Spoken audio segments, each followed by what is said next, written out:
Hello and welcome to another Inspirational Sunday sessions. And if you are joining us today, please do say hello and welcome, ladies and gentlemen, to this show, which is a space where I introduced you to other inspirational people who are doing lots of good work creatively, following their passions and doing stuff in the community as well, just to show that there is good stuff going on in the world. So it's my pleasure to introduce today Barry Fenterman Hall, who is a published poet, co-founder of Wordsmithery, who have done over about 100 projects over Medway and London. They do fantastic work, and we're going to talk to him today. So I'm going to put him on the screen. Hello. Hey, Barry. How are you? I am fabulous, and I'm feeling very inspired. Good. I'm feeling inspired already. Excellent. That's what I like to hear. You can tell I'm all pink. Yeah. I'm all pink. I've got a rosy glow of inspiration. Yeah, creatively pink. Brilliant. So right, so I just want to delve in deep to where it all begun for you, Barry, like with your poetry, and like how did you first encounter when did you first encounter poetry, and how did you get involved with that? I mean, I got bought. Sounds terribly pretentious. I got bought poetry books as a child. I got kids' poetry. Stuff like Edward Lear and things like that. And I sort of went away from it after a bit because it's not very rock and roll. And sort of when I was a kid, sort of when I was quite young at school and then going on, I was sort of the punk was happening, and after that, long hair and heavy metal. You wouldn't believe it of me, but I had hair longer than you once, long time ago. I really, really did, but there's not much photographic evidence of it now. So I sort of fell out of that. When was that though? So you had like children's books when you were young? I read poetry as a kid up till I was maybe about 8 or 9, and then I just sort of didn't do anything. I didn't really I didn't really sort of do very well at school or enjoy it. I didn't sort of really get into literature then. Though I always read. I did write. I've been writing poetry since I was a teenager, and it was awful. I can only say that. I found some of it not long ago, and there's absolutely no way that I would ever let anybody see that. I might burn it and turn it into an artwork. I'll turn it into ash and turn it into a collage or something.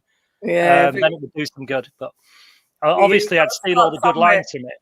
I'd steal all the good lines from it first, then burn it. And I kept writing. I kept writing up till I was about sort of mid-20s. And me being me, I went to university by mistake. When I got there, I felt I needed to sort of buckle down and do something serious. And there was a lot of reading involved. What do you mean, Barry? What do you mean when you made that it was a mistake that you went to uni? What happened was, by this point, I was mid-20s. I was living in Scarborough by the sea up in Yorkshire. And I was working in the amusement arcades and really, really going nowhere. I mean, I was having a ball, but it was there wasn't much future in it, really. Thatcher's Britain, everything was grey. We were poor, but we were happy.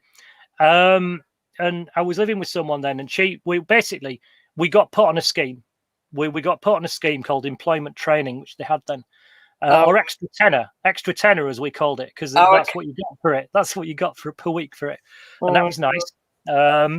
There's various things you could do. I could do bricklaying or anything like that.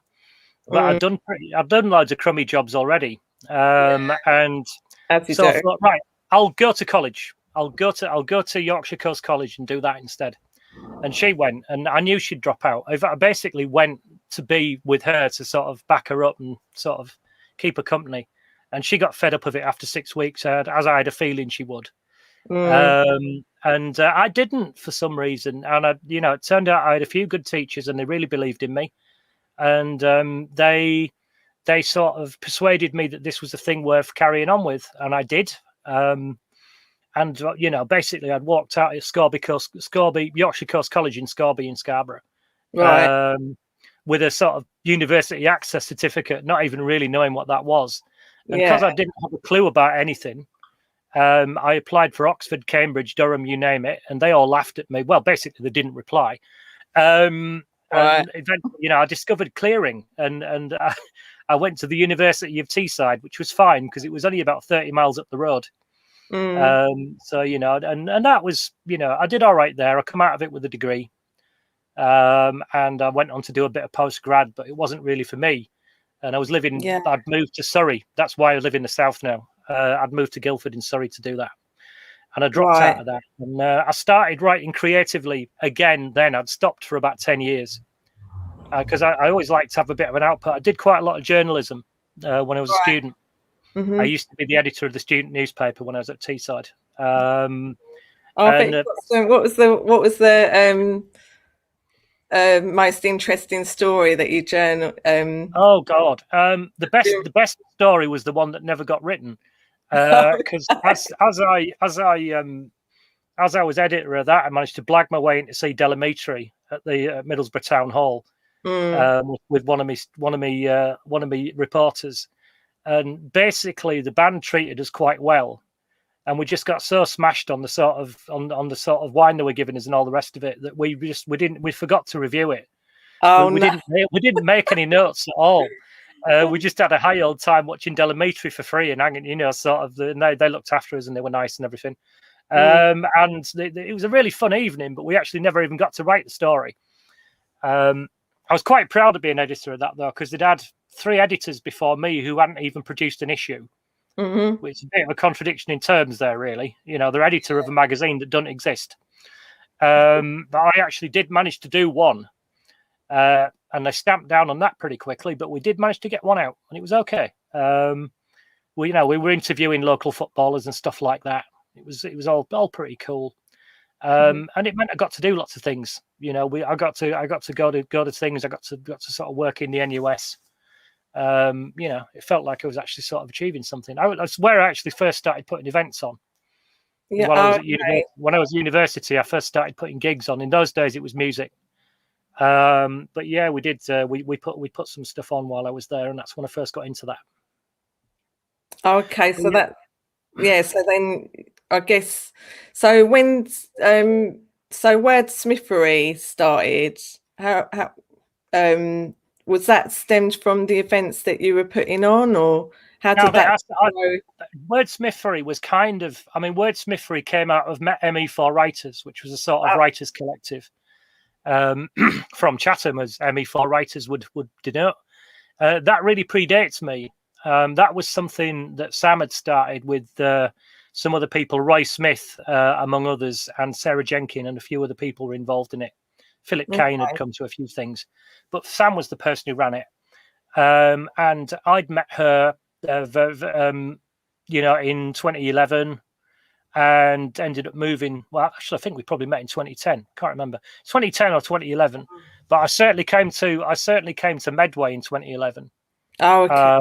And that's when I started fully joining in with the first ever poetry open mic I attended that I actually did anything at was Mm. the original Rochester Lit Fest in Eastgate House Gardens.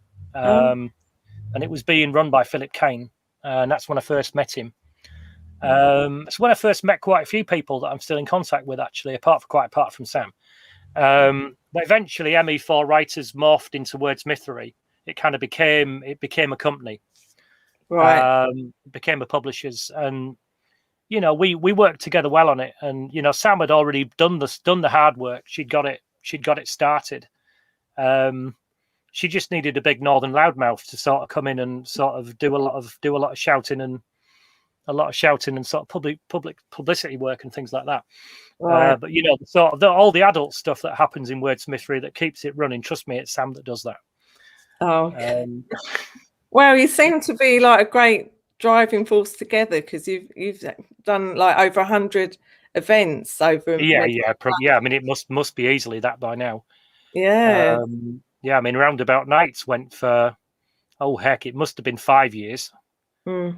And we Yeah. did at least one a month while we were doing that, possibly more. So that was, there's been about 70 of them, and that's not counting all the other stuff. And you were at half of them. Yeah. Yeah. Yeah, as we did. What happens at Roundabout Nights stays at Roundabout Nights. That's all I'm saying. Fun nights indeed. Absolutely. Yeah, because we met when I was doing my inspirational events, like running events as well. So Yes, yeah. I have done them. It's the only time that I've sung live on stage in Medway. Is it? Yeah, I can't believe that I actually felt like doing that in the Northern Seamen, but I did. I did. Well, Just couldn't help myself. I was trying no. to get them all to join in, and they wouldn't. So what's your writing process? Do you have a process when Oh you my! go to first Um, write a poem, or is it kind of work out differently on different stages, I suppose? I think there's two ways that sort of I get into writing a poem, or really any sort of piece of writing. Really, sometimes something. I'm not the one who coined this phrase. Someone else said it, and I can't remember who said it. But it's like I think it may have been Spike Milligan. To sort of make really good art, you need to be at a sort of slight angle to the universe. Mm, You're in it, but you're sort of askance and looking at it from a slightly different perspective. yeah. Um, and sometimes something will just pop in your head, um, and it just flows and comes out like a burst. And you have to edit it Mm, later, but the yeah. the sort of gist of it is all there. One of the first poems I wrote after I started writing poetry again was a thing called Glow, which was in a very early publication that Wordsmith, when it was ME4 Writers, even in those days, put Right. out, called City Without a Head, the little yellow book you may have seen kicking about. Oh yeah, yeah, yeah, Yeah, and it was just the first line. Have you ever wondered how it never really gets dark anymore? And yeah. that just sort of started tumbling on as a progression from that. And sometimes it's that, and there are others where you've been commissioned to write something, and with that, there's a lot more rigor involved in it, like such as there's a community project in Northfleet which has got a place called the Rainbow Centre, and they wanted some poems to be put up in the garden. I Mhm. hope they're still there. They were last time I went. But yeah, I went there and I saw it, and I met Mandy, who run the place, and she just basically gave me a few pointers as to what she wanted. And then you've got to sort of try and create something. It's like if you're making a garden for yourself, you can grow it how you want. But if you're making it for somebody else, you have to sort of think a little bit about what they want. And it's a bit of a trade off. You don't want to totally sacrifice what you believe in, what you want to write. But on the Mm. other hand, you're getting paid for this. So you've got to kind of produce something that they're happy with. Yeah, it can be Um, it can be tough if you're commissioned for something. It's completely different yeah. kettle of I mean, fish, the thing we're doing at the moment, right? which is going to debut. Well, actually, it's going to be on the walls of Medway and Gravesham on June the 30th this year. June the And oh, 30th. flipping heck, that's 10 days' time. I better get my skates on. Oh, June the 30th. Um, Yeah, I know. It yeah, doesn't time fly. yeah, it's soon, isn't it? Ooh, doesn't it? Ooh, don't time fly. Yeah, last year we were engaged by Medway Council to do a thing called the Empty Chair, which is a poetry trail Mhm. of 10 boards that are going up on the walls of various important places to Charles Dickens across the area, which have been written by a number of people who have been important in literary sort of endeavours in the area over the last few years. Philip Kane's on there, Bill Lewis is on there, Sarah Mhm. Jenkin, people like that. Oh, cool. And I got to do one, and the one I did, which is going to go up at Eastgate House, is it? I started it and started it and Is that started it, and I in, couldn't get is it that right. inside? Sorry, Barry. Is that inside Eastgate House? Or is They'll all be in public areas. They'll all be in public okay. areas. So, All so right. mine will It's all be on the railings, outside. Okay. either on the railings out on the high street or on the railings on the way into the gardens. We don't quite know yet, but it'll be one of those two. And I Yeah. really couldn't find my way into it. Hmm. It took me a while to just you've really got to have a clear idea in a poem with something like that, what you want to say.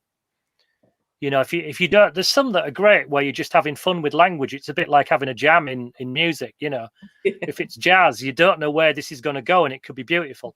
And sometimes you have some like that with poetry. I wrote one called Adventures in Sound, and I Right. don't actually have a clue where that came from. It's got loads of mad stuff about Brian Wilson and Edgar Allan Poe in it, and it just, and a bit about me and my dad, and it all just splurged out, and that was great. But by and large, they don't come that way, and you have to really have a clear idea what it is you want to say about something. Yeah. Because you know, with say for instance with these boards, it has to be no more than 40 lines. It has to be something. I mean, you know, if you've sort of read some of it, that I don't mind putting sort of fairly tasty language in my stuff. You know, not all the way through it, but you know, if I need to say it, I say it. Hmm. But if that's going to be a piece of public art on the wall, you're not necessarily going to be allowed to do that. So you have to find other ways of doing it. And of course, as well, in the thing that we've been doing, the Dickens family still exist.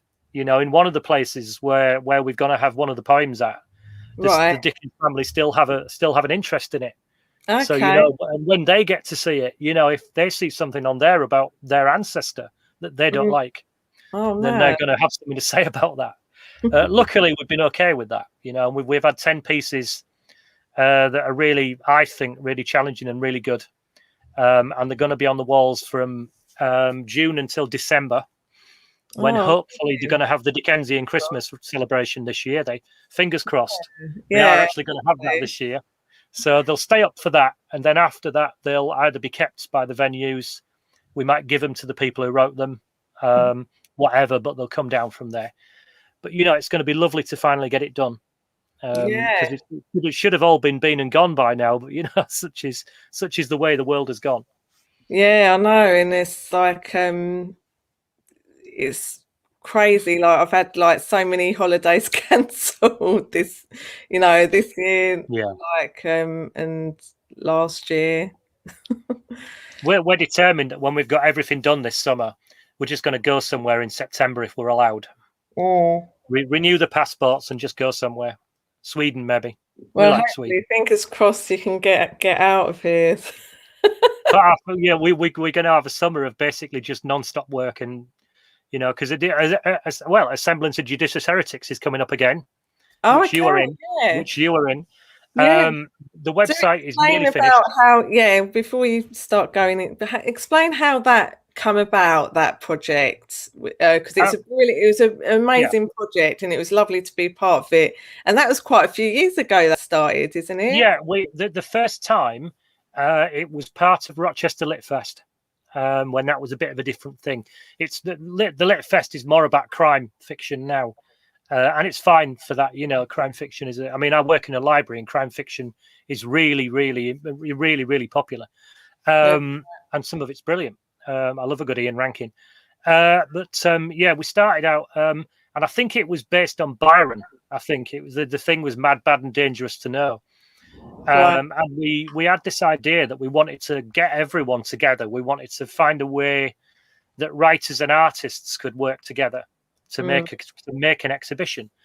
So we hit upon the It's a great idea of, idea. Yeah, it's yeah, really. we just on the theme, which in those, you know, in that one was Byron. Write anything you like that is inspired by the line "mad, bad, and dangerous to know," which, for anyone out there doesn't know, that it's what Lord Byron was described as in his era.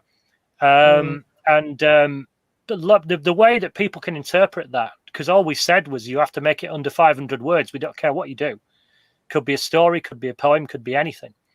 Mm. I think somebody wrote a shopping list. I'm not sure. I seem to remember. Uh, and then we would give that to an artist, not tell them who did it, because everyone around here knows everyone else, and everyone was allowed one veto. Everyone was allowed one veto that I'm, whatever you do, don't put me with that person, and I'll Oh, never tell. I'll never tell who it is, because you know some of them probably have a very good idea, and some of them may have no idea. But oh, yeah, yeah, you were only allowed to get one though. If anyone started getting silly, we'd just say whatever, just don't do it. Um, but yeah, yeah. it turned out great, and I think it was a really fun night when we would have the launch, usually at Rochester Library in those days, and Mm. people would quite often know the person they'd done it with, and they would have had no idea it was them, and they wouldn't know until the night. And we've had people that have got together through Heretics that are now an item. Oh, really? It's been quite the dating thing. It's done very well. No, it definitely wasn't me. No, well, but cool. I'm sure you don't need us to get you there. No, yes, no, it was a really fun thing, and we stopped doing it for a bit because it was a lot of work. It was an awful lot of work. It would take about 8 months of the year to bring that together. And we were doing lots of other stuff, and it didn't pay us any money. We were doing it was a lovely thing, but we weren't getting anything out of it. And just over sort of lockdown this time, someone who we know up north that we've done a lot of work with, called Barry West, who's an artist in Sunderland in County Durham, or Tyne and Wear, whichever it is called these days. Yeah. And he said, no, you've got to do it, Baz. You've got to do it. And because he's called Barry as well, I believed him. We've gone national this time. So basically, the writers it's all about Dickens, by the way. It was to do with Dickens again because it's the big year with the 150 since he died. And so we called it A Tale of a Few Cities because we do love a fun title. Yeah. And because it was a few different cities that people were doing stuff with. Yes, now and again. The only reason, actually, it was called An Assemblance of Judicious Heretics is because we were going to call it 1,000 words, as in a picture paints 1,000 words. But somebody else actually used that title in Rochester about 2 months before we were going to do it. Oh, right. For an exhibition. And they couldn't have known, but they did it. And we thought, oh, damn, we're going to have to change it. And we just had a bit of a mess with the magnetic Scrabble on the fridge. And this mad word salad came out of An Assemblance of Judicious Heretics, which is really annoying because with my teeth, as you can tell, I can't say it. I don't want to repeat it either, to be honest. Indeed. We just call it Heretics now, and I've done with it. But yeah, this year though, we decided that all the Kent and South people, the writers will have artwork done by people from the North. And the northern writers will have artwork done from people from the south, which is you. And in a few weeks' time, when we finally get the website up and launch it, and we hope we can do some sort of physical exhibition at some point, but at the moment that's a little bit difficult. Yeah. Then you'll find out who it was. And maybe you'll become friends. When's that go? It'll be soon. All we can say on that is soon. It's been a really, really big endeavor. I mean, the thing is, myself and Sam, we sort of divide the work up in things that we're sort of where our strong points are. I do a lot of stuff like this, all sort of interviews and things like that. But she is an expert print manager and sort of website person. So there's no point in me trying to get involved in that because it would take me longer than we have to learn how to do it. And so that's kind of all been on her, and she's got loads of other things to do as well. So she's sort of been just trying to make it as perfect as we can to show off people's work as best we can do, because there's an awful lot of people since the lockdown's begun that are vying for your attention online. Right. So there's a lot of competition out there. So we have to find a way to make it attractive that's going to draw a lot of people in and hopefully send you an email saying, I want to buy your painting for 300 quid or something like that. That'd be nice, wouldn't it? Oh, yeah. Great. Bring it on. You can have a really nice update with that, can't you? Yeah. Birds in it. Get a new car or something like that, Have it sort of mauve, a little bit like my screen is. Kind of like sort of magenta. All right. A little bird cage in it, and have a bird in there, which you can harmonise with during musical performances. Do Bohemian Rhapsody. I'll keep that in mind. Bohemian Rhapsody with Lisa Vigo and Enki the Jackdaw, or something like that.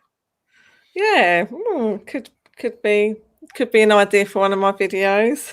That's okay. I mean, do you know what? If you end up doing it, all I want is a little sort of just to say that I had the idea. If there's any money comes from it, you can have it. It's fine. I don't mind. You can have that one.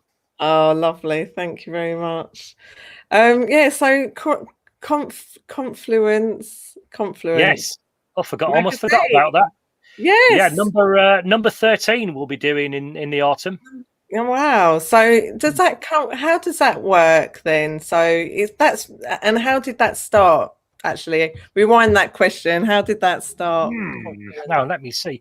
I mean, I think we always wanted to start something, because when we did City Without a Head, that was a kind of anthology, and it was written by Sam, by me, by Sarah Jenkin, I think by Sarah March, Sarah Wood as she is now, and I'm trying to think who else. Roy Smith was in it, and there's a couple of other people whose names have totally gone out. This was a long time ago. I think Anne Marie Jordan might have been in that as well, actually. Pretty sure she was, actually. Yeah, very good writer she is when she wants to be. It sort of, we thought, okay, we're publishers now. What can we'll try and showcase people's work from the area, but we also didn't just want it to be a local thing. So we kind of came up with the idea of confluence is where rivers meet, and sort of the idea that all rivers are one river, in a way.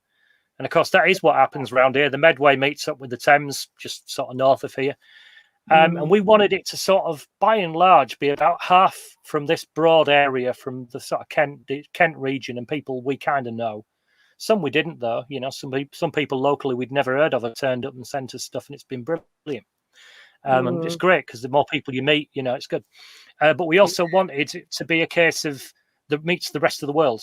So in the last issue, for instance, we had people from around here. We had people from Gillingham in it, and this, that, and the other. Maria McCarthy was in it. You know, local writers of great repute. And we also had Bridport Prize winners and other people from. Well, for some reason, we had quite a few people from Canada in it. This time, but that kind of means, and you know, there's quite a big shot from who's from Tel Aviv, and it means really as well is that there's a guy from Tel Aviv in it as well, who's, you know, as it turned out, had a really big reputation, in his area, and it means that people sort of who we know, they get opportunity to be read around the world, because when you get sort of people from Japan, as we have had, or from Canada or wherever, who get in it, you know, people who know them want to buy it. You know, so the words that are written by people around here are sort of winging all around to other places. And, you know, it's kind of nice to feel that sort of something that you've written is getting read in America or something. You know, I like that. I do like to be in. I like to be in foreign journals. It's kind of fun. As I was recently in Canadian Lit Quarterly, you know, and it's just none of the people in it, I don't know the name of any of them. And, you know, and it's brilliant stuff, which just goes to show you there's loads of great work that's being made by people who ain't famous. You know, it's hard to get down, isn't it? Yeah, no, it's just it's a beautiful thing though, creativity like around the world, and what's coming, and how like everyone has a different take on it as well. So it's a universal language in which we don't necessarily agree, but it's you know, it's still a lot of fun doing it. Yeah, definitely. So how often does a Confluence magazine come out? Now it's only twice a year. Basically, we were doing 4 a year. We were doing it quarterly. We were finding it far too much work, along with the other stuff that we had on. Especially now that I work in the library for 20 odd hours a week. So you know, it's not. I think a poet should work in a library. I think it's a good place for a poet to work, but it does take me away a lot. So we basically make it bigger. It's sort of probably got maybe between 20 and 40 pages more than it used to have. But we only bring it out twice a year, and I mean, it's also we've kind of got known for having some really brilliant art on the cover as well. In recent times, I mean, Rosemary McLeish who we've just lost in the last year or two, has done the cover for the last one, and we had a lot of her work in it. We don't know who's going to do the cover for the next one. We have people who keep asking us if they want to do it, and you know, we'll just sort of see which one turns out nice. But I think the window for sending writing to it is probably going to open in September, I think, and we'll keep that open through September and maybe October. We'll see whether it's going to be 1 month or 2. And when it gets to the end of that, we'll see what wonderful load of stories and poetry I get to read for free this time. Oh, because that cool. is the fun part of it. Is I have to read all of them, and sometimes we get some really interesting stuff that we cannot publish. Right. We get fan fiction sometimes. Okay. Yeah, seagull sex, believe it or not. Oh, Yeah, I don't know if anyone's ever read. It was a famous book about 50 years ago called Jonathan Livingston Seagull. It's not a brilliant book at all, but it um, sold in yeah, I truckloads. do know of that book actually. Yeah. Yeah, it sold in Yeah. truckloads, and somebody wrote a fanfic about it. And it was like, I don't know, 50 Shades of Seagull, really. That's Oh. and it was actually quite well written, but we felt it wasn't really us. But Mm. I do get to read all of that stuff, and it's lots of fun. It's lots of They're fun. quite characterist, those seagulls, aren't they? I was doing a Yeah, I film think. shoot. Yeah. I was doing a film shoot the other day, and they were like chilling out on the beach, or yeah, it's Mm. like in Dymchurch, and they just had a group of seagulls like chilling out on the beach, and then they're like you've got the mischievous ones like trying to take your food. Yeah, they don't care. I've lived by the sea a lot in my life, Mm, and really, seagulls are fearless. They don't mind. yes. I worked on Bridlington Harbour when I was a kid. Well, when I was a teenager, anyway. Okay. And there was a dog that was a sort of guard dog on there, a big old Alsatian. Mm. It sort of only had half an ear on one side. And Big Martin, who Oh, used to own it, I asked him what happened to it, and it was scared of seagulls because there was a erringull went for it and just snipped its ear off. oh no. Yeah, went for its ear and took Oh, its ear off, and so seagulls not to be messed with, not to be messed with. oh. So, right, okay. So talk about your confluence sessions and your processes. I'm just thinking, is there anything else that we need to talk? Yeah, so yeah, what I come across on your website actually, which Mm. was quite funny. Go Um, on. weed walking video. Oh yes, I thought that was hilarious. weed walking. Mm. Yeah, weed And walking. Anne Pratt's weird tattooist. Yeah, Yeah, tell us a little bit about that. we got it was that was the thing for Electric Medway last year. Yeah, Okay. yeah, I think so. Yeah, um, we're sort of really big on sort of resurrecting people that were quite great artists from this area that aren't Mm, necessarily very much known now.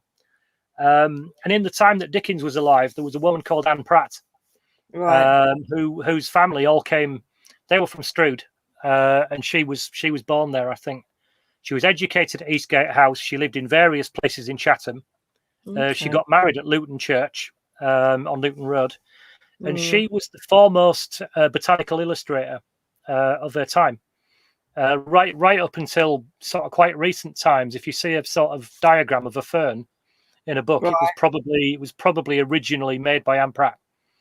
They Oh, weren't always crediting her either, and she kind of stopped being famous. It's that thing that women in science, their names don't get remembered because she no, was no. a scientist as well. She was self-taught, but she knew the name of every plant and flower in a meadow just by looking at it, and Wow. she had no time for people messing about.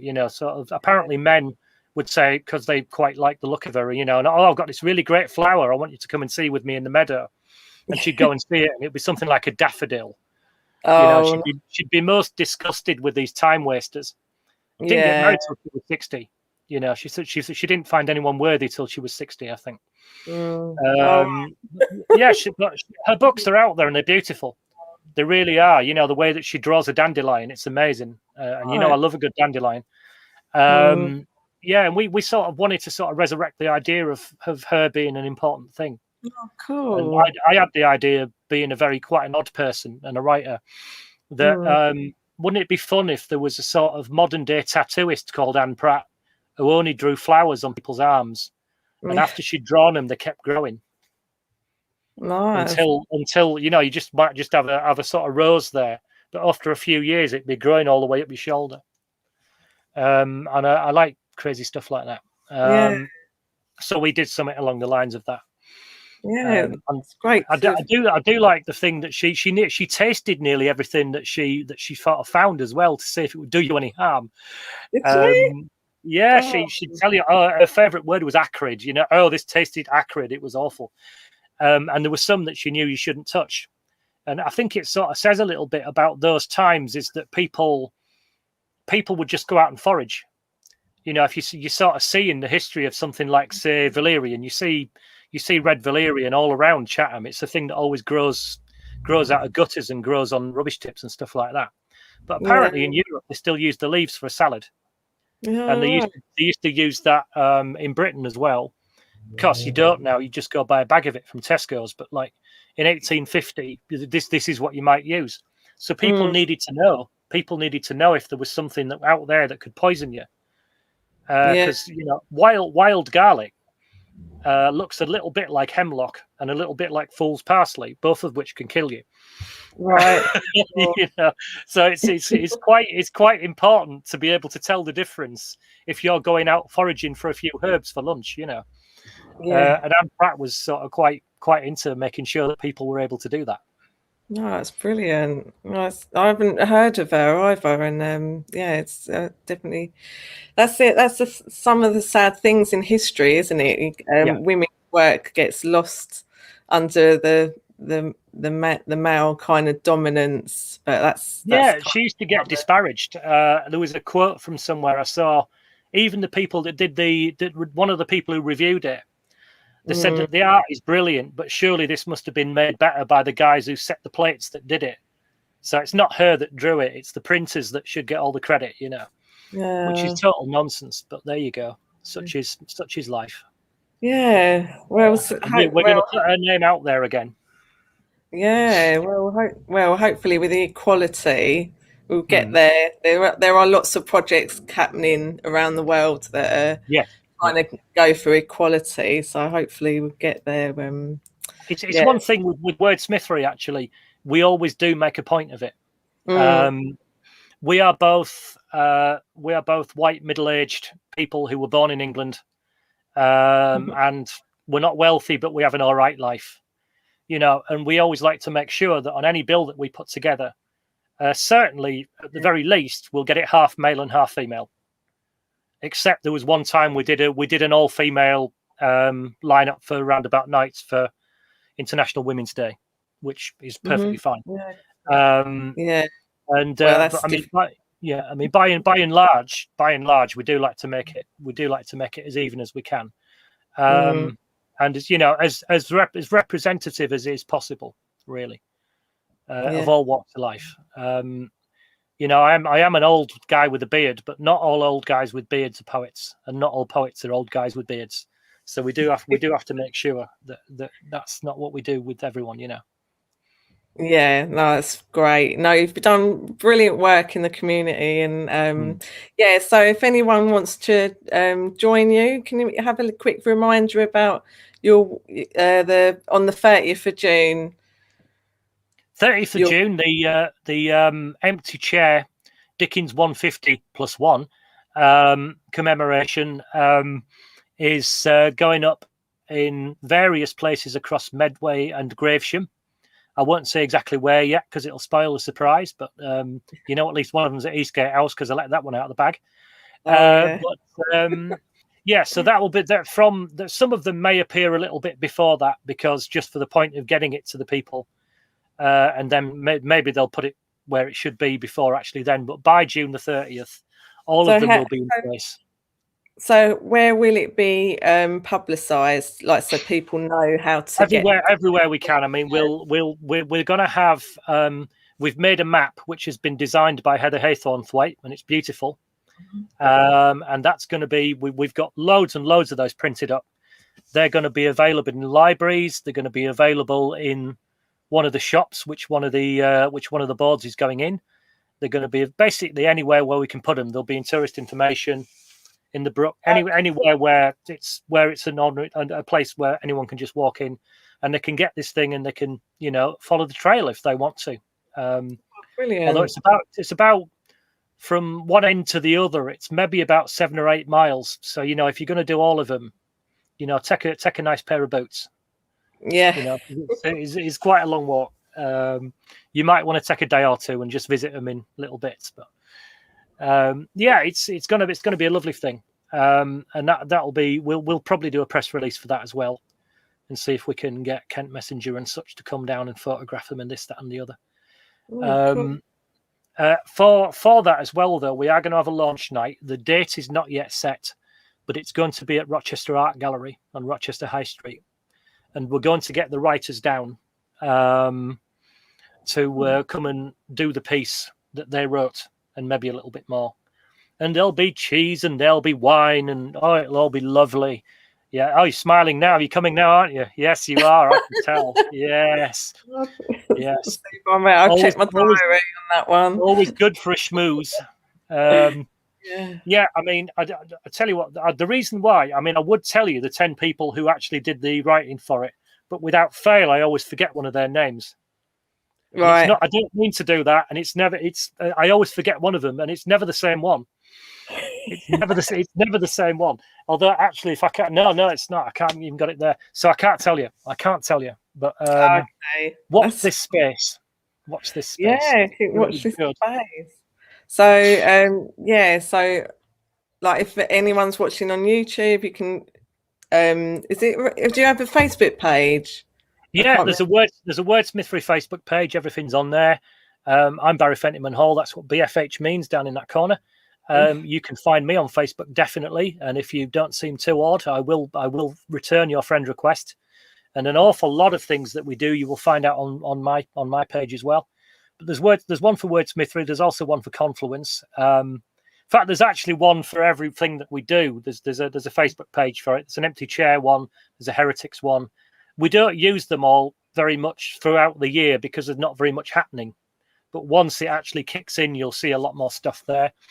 Wordsmithery has got a website, www.wordsmithery.com. Yeah, I have put that in the description below the website. You can find out anything that we do on there. And should any of you wish to purchase some excellent poetry or stories, you could definitely do that, including this one, which is called Aground, which is a story written by me, and it's been illustrated by Sam Hall. You know, she did all these drawings on it, and it's quite amazing, you know. Yeah, I mean, look at that. But yes, and that is available. That is the most recent thing that we did. Very, very good artist is Sam. What is that about? Aground. Oh, well, there you go. Aground is a sort of fantasy tale set in Sheerness, of all places, which involves such dramatis personae as a drunk poet, right, a sea god or goddess, delete as appropriate, a lost bloke from Germany, and a ship full of bombs. Oh, and you know, anyone who knows a little bit about Sheerness might know what some of that's all about. But you know, read the story, particularly Tim Burton. If Tim Burton reads the story and decides that he would like to do a movie of this story, I'm all ears. I think it would be right up his street. Yeah. If anyone out there knows Tim and would like to forward my details to him, we can pitch it. And you know, basically, just come and get us. Yeah, amazing. Oh, it's great work. It's great talking to you, Barry. It's been great.